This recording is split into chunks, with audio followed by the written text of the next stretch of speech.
Hi everybody, it's Belinda from the Book Nook, and I said I would come back to you guys to talk to you guys about a little bit more in depth with one of the books that I read for March Mystery Madness, and that is The Unquiet Dead by Ausma Zehanat Khan. I guess that's how you said that last name. I don't know if you can see it. I'm always like curious if you guys can see what it says on here, but that is the book I'm referring to. And I listened to it in audio format, and I absolutely would only listen to it that way. There's something about books that I really like to be able, some of them just really lend themselves better to an audio experience. And I feel like the pronunciation of names, the different accents were just enjoyable to hear. And that's another way to help take me away when I'm in the experience. So during this time, audiobooks have also been my dear friend, along with my print versions of books. So this book, I wanted to do a separate video just to talk a little bit, because y'all know how I'm always curious about history and always trying to figure out ways that I could learn something new. And I thought this book was really good for that. I had saw this book, I want to say several years ago. I put it on my TBR and just kind of forgot about it. And then when I was looking for things for March Mystery Madness, and I kind of, with all of the staying at home, I kind of changed my mind about what I wanted to read. And this just kind of felt like it was a way to escape somewhere to something else. So I got it on my Libby app and I listened to it. So this story, it follows, I have some things here, and this is why I wanted to let you know why I really think another reason why I think this is a really good book. But this novel, it's based on events, it says, that occurred during the 1992 to 1995 war in Bosnia, which was formerly the Republic of the Nation of Yugoslavia. And the funny thing is, I remember, Yugoslavia, so obviously aging myself here. It's just interesting. I never really, one thing when you watch the Olympics, you ever see all the different countries that come through, and then, you see newly formed countries, and you never think about what happened behind the scenes for those things to occur, what tragedy may have occurred, as well as some good things, right? So I know nothing about this particular time period of history, what went on, and so it was really neat to be able to find this story. So this story, if I can get to the little descriptions, I can describe it a little bit to you. It follows a detective, Rachel Getty, and her boss, Isa Hatak. And they are a part of what do they call it? It's a task force that basically, I don't know if I mentioned it in these little thingies that I have here, but they are part of a task force that kind of handles more cases that are like minority cases, which would be, considered like, say if it was an issue with Islamic person, or Muslim or something. They handle those kind of cases. Supposedly there's more sensitive, and they want them to handle that, right? So so there's a gentleman named Christopher Drayton who ends up dead in the story. And at first everybody thinks, well, it's okay. It was just an accident. But then they feel like, because he falls from a cliff, that there's more to the story.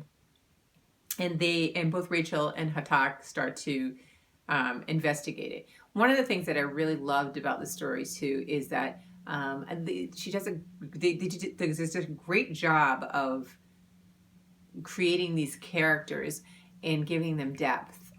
Rachel has a huge backstory that is unfolds slowly through the story to give you a grasp of who she is. Hatak, it does give you some on his, but there's still more to learn, and you do learn some things about him as well.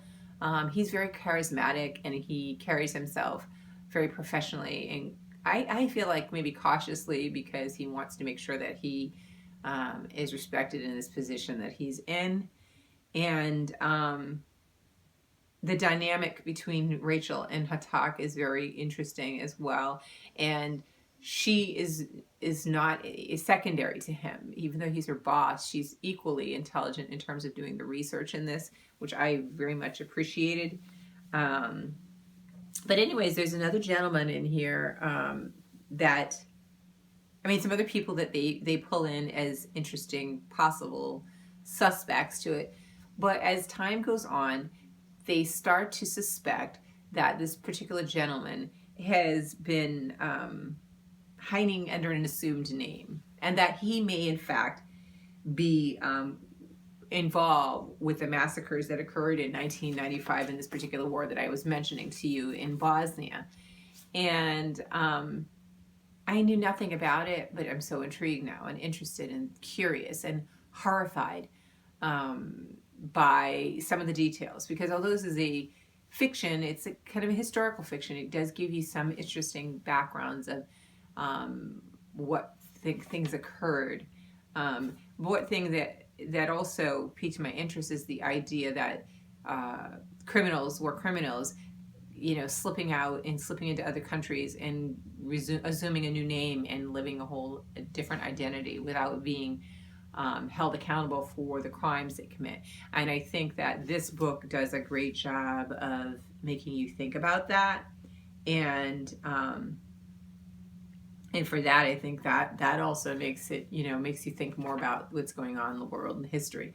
But one of my favorite things about this book, aside from a really great story, and it was really interesting, is that at the very end, this lovely author gave you a set, and I printed them up, of resources to read more about this time. So in it, what she did was like talk about, she talked about the genocide. She talked about ethnic cleansing, and then she gives you resources to people that had studied that region and what had occurred there and had written. Some of them are articles and some of them are books. I thought that was great because I know nothing, but now I have a list. So I usually write a review and I put it on my blog, which I hope you all go to.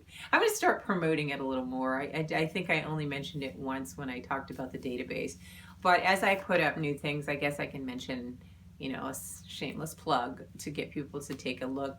But I do write a written review as well with many of the books, not all the books I read because I've given up on that whole theory. But I also have a book journal and I write in there. So I think what I'm going to do is include this list. I'll just, I haven't done it and transcribed it yet, but just the list of the references of what she said that you could read to find out more, so that when I do go back, if I wanted to go read them or just have it in a place that I know that I can find it. I just threw that across the room. that piece of paper. I can always refer to that. Or if I'm talking to somebody about it and I say, well, if you don't know much about this time period, I know that the author recommended these particular topics. But anyways, I wanted to let you know I liked it. I'm definitely going to go on with this series. This is book 1. I don't know how many. I think she has a lot. And I can't wait to read the next one. This was the debut one, and I will be reading it, the next ones, sooner than later. And this is the Unquiet Dead, and I'm going to move it in different angles because I have no idea when you guys actually can see it or not until afterwards. And I'm not reshooting the video, but The Unquiet Dead by Ausma Zehanat Khan. And that was a great read for my March Mystery Madness, and I definitely recommend it to you. If y'all read it, let me know what you think. It was good. And if you've read any of the other ones, I'm looking forward to reading book 2. So I will talk to you guys later. I hope you're all well. Stay safe. Wash your hands. Bye.